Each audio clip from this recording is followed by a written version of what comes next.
This is Module 3, the mid-module review. The first part is you need to be able to name the parts of the fraction. So we're going to look at the two parts of the fraction, and we have the top part. And the top part, the name of the top part is the numerator.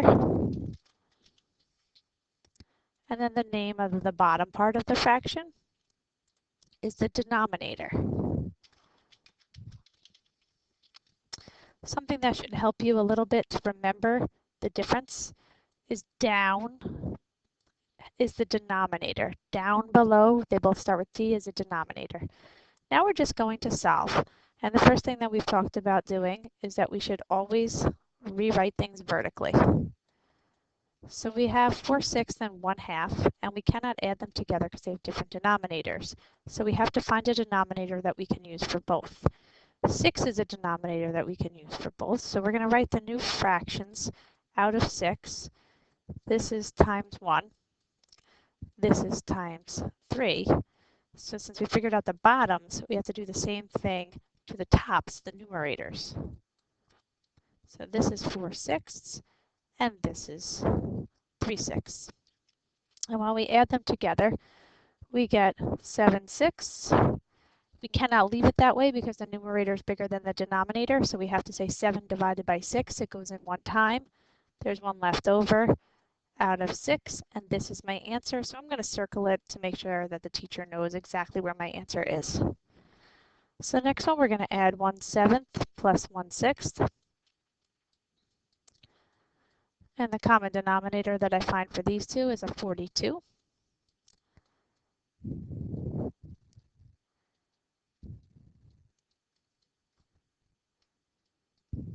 And this is times 6, so 1 times 6 is 6. This is times 7 down here. 1 times 7 is 7. And when I add the two of them together, I get 13/42, which is my final answer. It can't be simplified, so I leave it. Next, I have 4/6. I need to pay attention carefully that this time we are subtracting because it's very important we pay attention to the operation. Once again, I'm going to turn these out of fractions out of 6. And on the top, 6 times 1 is 6, so 4 times 1 is 4. And 2 times 3 is 6, so 1 times 3 is 3. And now we have to make sure that we're subtracting, and 4/6 minus 3/6 is 1/6. Next, we have 6/8 minus 1/3. And these would be great out of 24. 8 times 3 is 24, so 6 times 3 is 18. 8 times 3 is 24, and 1 times 8 is 8. We have to pay attention that we're subtracting, and we end up with 10/24. The problem here is that 10/24 can be simplified. So I'm going to divide each of these by 2. Simplifying or reducing is the same thing. So 10 divided by 2 is 5, and 24 divided by 2 is 12, and my answer then is 5/12. Next, we're going to do some subtraction with mixed numbers. So we have 1 2/4 minus 5/6. So the first thing we are going to do is we have to change this to an improper fraction.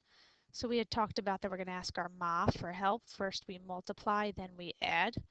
So we're going to do 4 times 1 is 4, plus 2 is 6, and we end up with 6/4 minus 5/6. Now this looks just like the problems that we just did on the other page. And the common denominator I'm going to use is 12. Some people go to 24. I always go to the smaller one so that I don't need to simplify.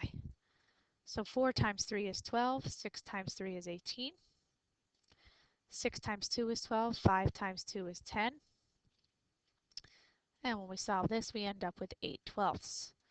We can't leave it as 8/12 because if we leave it as 8/12, it's not simplified. So now I'm going to make sure that I divide each of these by a number that they can both be divided by. In this case, it's 4. And I end up with 2/3. And that's my final answer. So now over here, we have 1 1/8. We have to make sure we're paying attention that this time it's addition and 4/6. We're going to turn things into mixed numbers. So we ask our ma, we do 1 times 8 is 8, plus 1 is 9, and we end up with 9/8.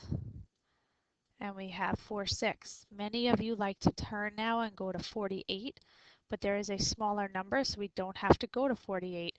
We can go to 24 for both of these numbers. So 8 times 3 is 24. 9 times 3 is 27. 6 times 4 is 24. 4 times 4 is 16. And now when we add these two together, we end up with 43/24. Since the numerator is bigger than the denominator, that's an improper fraction, and I need to turn this into a mixed number. So I asked myself, how many times can 24 go into 43? It can go in one time. There is 19 left over out of 24, and that would be my final answer. Next, we're comparing with inequality symbols. There's two ways to do this. First way is I can multiply 6 times 1 and I get 6. I can do 4 times 2 and I get 8, and I see that the 8 is larger than the 6, so that's bigger. Another way to do it is that I can make equivalent fractions. I could use 12 as my denominator. 4 times 3 is 12. 1 times 3 is 3. And then over on this side we have 12. 6 times 2 is 12. 2 times 2 is 4, and I see that 4/12 is bigger than 3/12. So both ways show me that that's larger. So over here I'm going to do it both ways again. 5 times 5 is 25. 7 times 1 is 7. Or I could find a common denominator of 35. 7 times 5 is 35, and 5 times 5 is 25. This is 35 over here times 7, and the answer on top of that is 7. And we see that this is greater. Next, we want to reduce. Reduce means to simplify or to put in lowest terms. So these are all words that go together. So you have reduce, you have simplify, and you have lowest terms. So I asked myself, what number can I divide both of these by? And in this case, I can divide them both by 2. So I'm going to start with the 2's, and I end up with 3/25. There's no number besides 1 that can go into 3 and 25, so I've simplified to the lowest terms. Over here again, I have two even numbers, so the first thing I'm going to do is divide by 2, and when I solve these two problems, I see that I have 7/24. There's no number that can go into 7 and into 24. Now I look over here, I'm going to divide by 5, because when numbers end in 0 and numbers end in 5, I can divide them by 5. 35 divided by 5 is 7, 50 divided by 5 is 10, and I end up with 7/10. That is how I reduce, simplify, or put in lowest terms. My numerator here is bigger than my denominator, so I need to make these mixed numbers. 31 divided by 6. Well, 6 can go into 31 5 times. There is 1 left over out of 6, and now it's a mixed number. I have a whole number and a fraction. Over here, 8 can go into 52 because it's 52 divided by 8 6 times. There's 4 left over out of 8. I can't leave this though because 4/8 is not simplified, so I'm going to carry my 6 over, divide the 4 by 4, which gives me 1, and the 8 by 4, which gives me 2, and I have 6.5. Now we're going to go in the opposite direction and ask our ma for help again. First we're going to multiply. 8 times 3 is 24, plus 2 is 26. And we put the answer over the denominator that's already there. 4 times 5 is 20, plus 3 is 23, and we put it over the answer, that the denominator that's there, and we get 23/4. So now we're going to work on some word problems. So it says Anne collected maple syrup from 3 of her maple trees. So we're going to draw a picture to show us her 3 maple trees. So it's 1, 2, 3. From the first tree, she collected 2/3 of a quart. So I'm going to put that in there. And the last two trees yielded 1/4 each. So that means that this one and this one all had 1/4 in it because it says each. Now it says how many quarts did she collect in all? So I'm going to take my numbers here and I'm going to add them all together. So I will have three numbers to add for all three of them. When I look at 4s and 3s, I know that my denominator is a 12. To get a common denominator, 3 times 4 is 12, 2 times 4 is 8.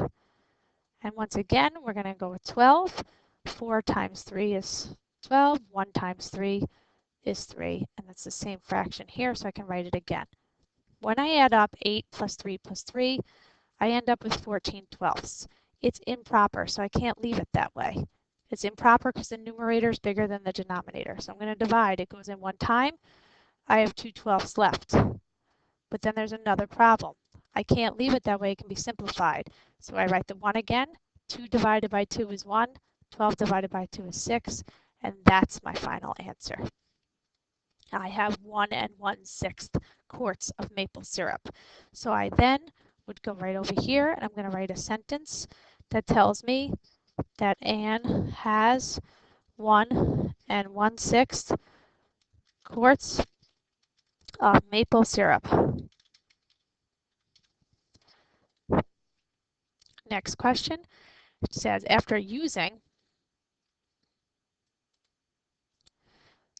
she uses some maple syrup for pancakes.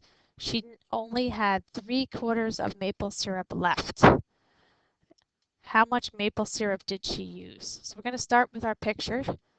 Here's all the maple syrup that she collected before. So we look up here. This is all that she collected. She collected 1 1/6. So she collected 1 1/6, which is also 7/6. It shows me she had left 3/4. And we want to know how much she used. That's this question mark. So we're trying to figure out what to do. If I know my whole and I know a part, I'm going to subtract to figure out my other part. So there's 7/6 minus 3/4. If I look at these two, the common denominator would be 12. 6 times 2 is 12. 7 times 2 is 14. Once again, here's 12. 4 times 3 is 12. 3 times 3 is 9.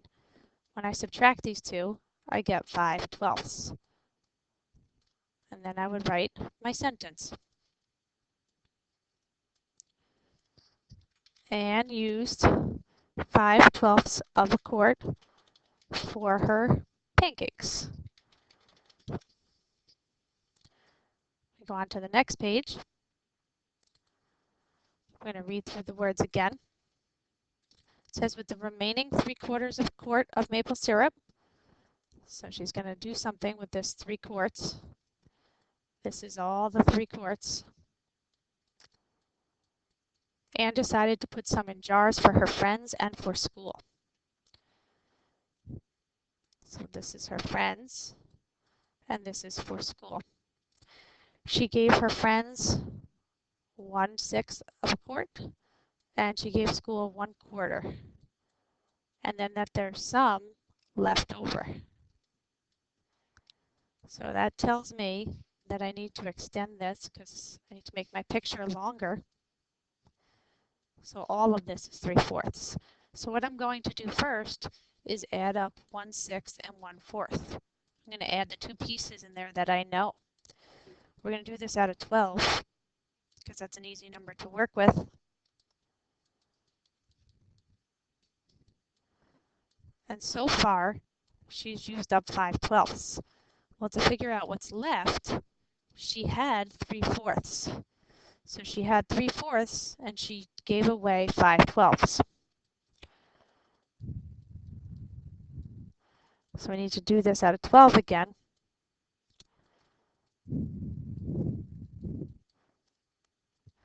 And when I do this, I have to make sure that I pay attention that I'm subtracting over here, and I end up with 4/12. It can't stay that way because it can be simplified, so we need to make sure we change that to 1/3 because they can both be divided by 4/12. And then we write our sentence. There was 1/3 quart left over. And that is the review for the mid-module test.